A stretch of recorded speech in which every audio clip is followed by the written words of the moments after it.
Hey guys, इस video में बात करेंगे इथेरियम मर्ज के बारे में। और जैसा कि आप देख सकते हैं जो रियल टाइम मर्ज ट्रैकर है वो ऑन है और कुछ ही मिनट्स के अंदर यहाँ पे जो मर्ज है वो कंप्लीट होने वाला है।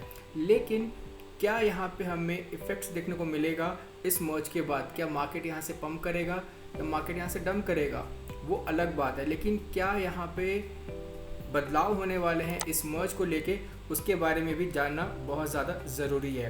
तो जैसा कि हमें पता है इस समय जो इथेरियम है वो प्रूफ ऑफ वर्क के ऊपर काम करता है और बहुत जल्द इस ट्रांजिशन के बाद ये कन्वर्ट हो जाएगा beacon chain proof of stake system के बाद। यानी कि यहाँ पे जो फ्यूचर स्केलिंग है वो अपग्रेड हो जाएगा शार्डिंग के अंदर और यहाँ से माइनर बिल्कुल वाइप आउट हो जाएंगे और यहाँ पे इसकी जगह ले लेंगे वैलिडेटर्स। और इस मर्ज के बाद इथेरियम के जो एनर्जी कंजप्शन है वो भी यहाँ पे 99.5% रिड्यूस हो जाएंगे।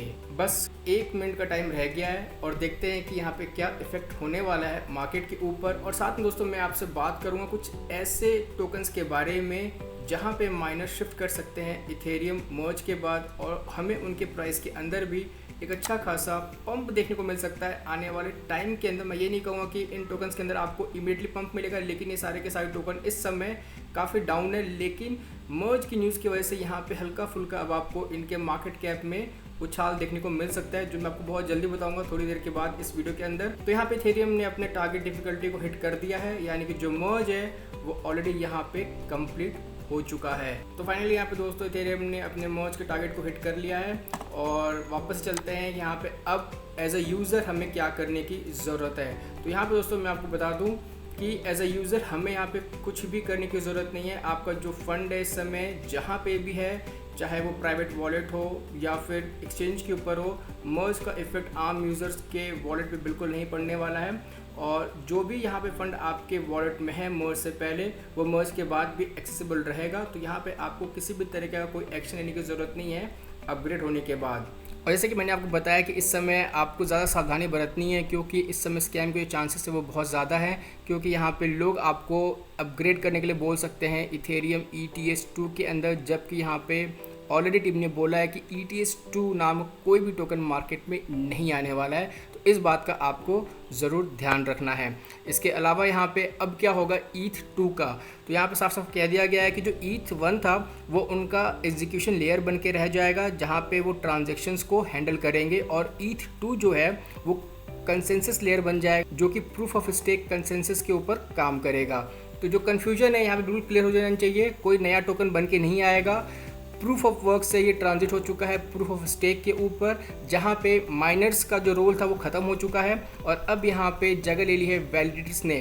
करंटली दोस्तों प्रूफ ऑफ वर्क के ऊपर 13,000 इथेरियम पर डे मिल रहे थे माइनर्स को, लेकिन अब प्रूफ ऑफ स्टेक में कन्वर्ट होने के बाद यहाँ पे माइनर्स को अब वो कुछ नहीं मिलेगा, जिसकी वजह से जो माइनर्स हैं वो दूसरे प्रोजेक्ट्स के ऊपर शिफ्ट हो सकते हैं जो माइनिंग के ऊपर बेस्ड है। अब बात करते हैं उन टोकन्स के बारे में जो इस समय प्रूफ ऑफ वर्क के ऊपर काम करते हैं। तो यहाँ पे मैंने ऐसे 4 टोकन्स के बारे में रिसर्च किया है जहाँ पे इथेरियम के जो माइनर्स हैं वो मूव कर सकते हैं, क्योंकि ये चारों के चारों टोकन प्रूफ ऑफ वर्क के ऊपर काम करते हैं और ये सारे के सारे टोकन सारे बड़े एक्सचेंजेस के ऊपर भी लिस्टेड हैं। तो आप वहाँ पे जाके इन्हें चेकआउट कर सकते हैं, लेकिन अभी एंट्री लेने की ज़रूरत नहीं है, क्योंकि अभी यहाँ पे इथेरियम मर्ज हुआ है। तो यहाँ पे मार्केट थोड़ा सा वोलेटाइल देखने को मिल सकता है। तो अगर आपको यहाँ पे थोड़ा सा डम देखने को मिलता है तो आप यहाँ पे इन टोकन्स के अंदर एंट्री ले सकते हैं। नंबर 1 पे दोस्तों यहाँ पे इथेरियम क्लासिक की प्राइस हम चल रही 36.50 $, और यहाँ पे अगर आप इनके मार्केट कैप की ओर देखेंगे तो जब से इथेरियम मर्ज की जो न्यूज़ आई है उसके बाद से इनके मार्केट कैप में हमें काफ़ी ज़्यादा उछाल देखने को मिला है, क्योंकि यहाँ पे मुझे लगता है कि जो माइनर्स हैं वो इसकी तरफ अट्रैक्ट हो सकते हैं। तो आप इसे ज़रूर कंसिडर कीजिएगा और आप इसके चार्ट को, इसके प्राइस को लगातार वॉच आउट करते रहिएगा। लेकिन एंट्री सोच समझ के लेना। अगर यहाँ पे आपको डम देखने को मिलता है $30 $28 के आसपास मिलता है तो आप यहाँ पे एक एंट्री ले सकते हैं।